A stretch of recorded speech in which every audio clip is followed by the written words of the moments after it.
नमस्ते। आज हम एक ऐसी केस फाइल देखने जा रहे हैं जो किसी भी आम क्राइम स्टोरी से कहीं कहीं ज्यादा अजीब और परेशान करने वाली है। ये है case file E316 the Florida vampire collective. अच्छा, वैम्पायर। ये शब्द सुनते ही क्या आता है जहन में? शायद ताबूत, सूरज की रोशनी से डर, है ना? फिल्मों में तो हमने यही सब देखा है।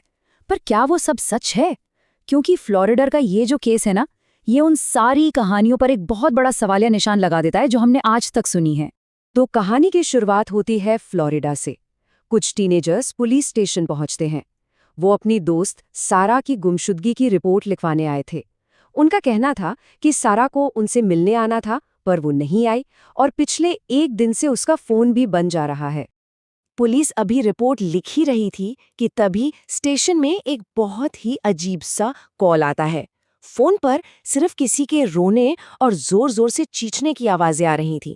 पुलिस वाले बार बार पूछते रहे, पर दूसरी तरफ से कोई जवाब नहीं आया। पुलिस ने फौरन उस नंबर को ट्रेस करना शुरू किया। ऑफिसर्स ब्रैड और डेरिक मामले की जांच के लिए निकल पड़े। कॉल को ट्रेस करते करते वो फ्लोरिडा से कई किलोमीटर दूर आ चुके थे। तभी उनकी नजर सड़क के किनारे पड़ी एक सिलुएट पर गई। वो सारा थी। जिस हालत में सारा मिली वो वाकई चौंक आने वाली थी। उसका पूरा शरीर नीला पड़ रहा था, उसके बाएं हाथ से लगातार खून बह रहा था और वो बेहोश थी। उसे तुरंत अस्पताल ले जाया गया। फिर आई मेडिकल रिपोर्ट और उसने जो खुलासा किया वो सच में डराने वाला था। डॉक्टर्स ने एक टर्म इस्तेमाल किया, एक सैंग्विनेशन। इसका सीधा सीधा मतलब है शरीर में खून की बहुत ज्यादा कमी। और हैरान करने वाली बात यह थी कि उनके हिसाब से सारा के शरीर से, सोचिए, 2 दिनों तक लगातार, मतलब एक कंट्रोल तरीके से खून निकाला गया था। ये कोई अचानक हुआ हमला नहीं था। नहीं, ये एक सोची समझी, पूरी प्लानिंग के साथ की गई चीज लग रही थी। अब जो इस स्लाइड पर है ना, वो इस केस का सबसे अजीब हिस्सा है। फोरेंसिक जांच में कुछ ऐसी बातें सामने आईं जो किसी भी आम क्राइम थ्योरी में फिट ही नहीं बैठ रही थी। सारा के 3 दांत गायब थे, उसके हाथों पर जलने के साफ निशान थे, और सबसे अजीब, उसकी पीठ पर एक अनजानी भाषा में कुछ लिखा हुआ था। ये सारे सबूत किसी रस्म या अनुष्ठान की तरफ इशारा कर रहे थे। इन सबूतों के बाद ऑफिसर्स के सामने एक बहुत बड़ा सवाल खड़ा हो गया था।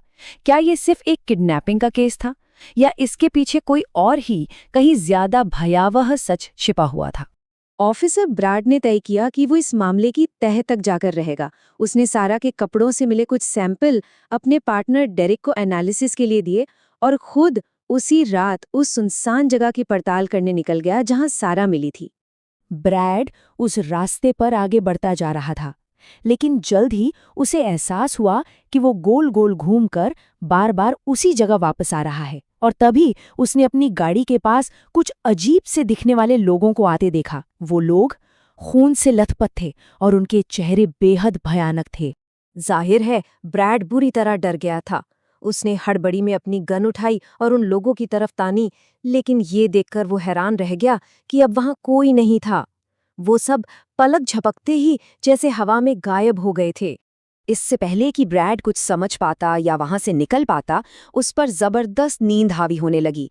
ऐसा लग रहा था मानो किसी ने उस पर कोई जादू कर दिया हो, और वो वहीं बेहोश हो गया। जब ब्रैड की आंख खुली तो जो मंजर उसके सामने था वो दिल दहला देने वाला था। वो एक टेबल से बंधा हुआ था और एक पाइप के जरिए उसका खून एक बोतल में इकट्ठा हो रहा था।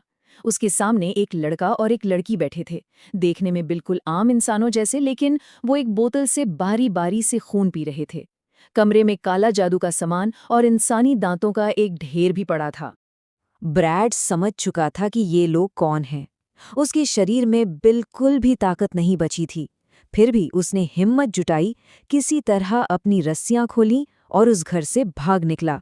कुछ दूर जाकर उसे एक फोन बूथ दिखाई दिया, जहां से उसने फौरन डेरिक को कॉल किया। और अब आता है इस केस का सबसे रहस्यमयी मोड़। एक तरफ ब्रैड फोन पर डेरिक को सब कुछ बताने की कोशिश कर रहा था, हर एक डिटेल। लेकिन दूसरी तरफ डेरिक को ब्रैड की आवाज सुनाई ही नहीं दे रही थी। उसे उसे बस वही रोने और चीखने की आवाजें आ रही थीं, बिल्कुल वैसी ही जैसी सारा वाले केस में पहली बार आई थी। डेरिक ने तुरंत उस फोन कॉल को ट्रेस किया और उसी रास्ते पर निकल गया। कुछ ही दूर जाकर उसे ब्रैड दिखा। वो ठीक उसी जगह पर गिरा पड़ा था जहां उन्हें सारा मिली थी। डेरिक उसे अस्पताल लेकर भागा, लेकिन तब तक बहुत देर हो चुकी थी। और उधर अस्पताल में सारा भी ज्यादा दिन नहीं लड़ पाई। शरीर में खून की इतनी ज्यादा कमी की वजह से उसकी भी मौत हो गई। इस मामले में अब तक 2 लोगों की जान जा चुकी थी। इस दोहरी त्रासदी के बाद डेरेक ने उस इलाके की बहुत गहरी छानबीन शुरू की। कई दिनों की खोजबीन के बाद जंगल के अंदर उसे एक पुराना वीरान घर मिला। घर तो खाली था, लेकिन अंदर मिली रस्मों से जुड़ी चीजें, इंसानी दांतों के ढेर और दीवारों पर बने वही निशान जो सारा की पीठ पर मिले थे, इन सब ने एक गुप्त समूह के होने की बात पक्की कर दी। केस फाइल E316 का जो ऑफिशियल नतीजा निकला वो ये था कि इसके पीछे द फ्लोरिडा वैम्पायर कलेक्टिव नाम का एक गुप्त समूह था। मिले हुए सबूतों के आधार पर यह माना गया कि वो लोग इंसानी खून पीकर खुद को जिंदा रखने के लिए काले जादू की रस्मों का इस्तेमाल कर रहे थे। उस घर के मिलने के बाद फ्लोरिडा में फिर कभी इस तरह का कोई दूसरा मामला सामने नहीं आया। ऐसा लगता है कि वो समूह या तो पकड़ा गया या फिर वो जगह छोड़कर चला गया। उन्हें कभी भी सजा नहीं दी जा सकी। लेकिन ये कहानी शायद यहीं खत्म नहीं होती। फ्लोरिडा का ये मामला अकेला नहीं है। वैम्पायरों से जुड़े ऐसे कई किस्से और घटनाएं हैं जो दुनिया भर में फैली हुई हैं। ये इस बात की तरफ इशारा करते हैं कि ये एक ग्लोबल घटना हो सकती है। तो चलिए शुरुआती सवाल पर वापस चलते हैं। पारंपरिक कहानियों के वैम्पायर धूप से डरते हैं, ताबूतों में सोते हैं। लेकिन फ्लोरिडा का ये मामला ये एक बिल्कुल अलग ही तस्वीर दिखाता है। एक ऐसे समूह की जो काले जादू का इस्तेमाल करता है और हमारे आपके बीच आम इंसानों की तरह रहता है।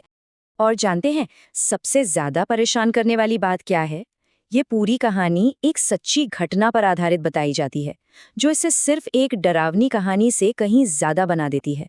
इस पूरी केस फाइल को देखने के बाद आखिर में एक ही सवाल बचता है, क्या इंसानों का खून पीकर जीने वाले लोग, क्या वो सच में मौजूद हैं? इसका जवाब शायद हमेशा एक राज ही बना रहेगा।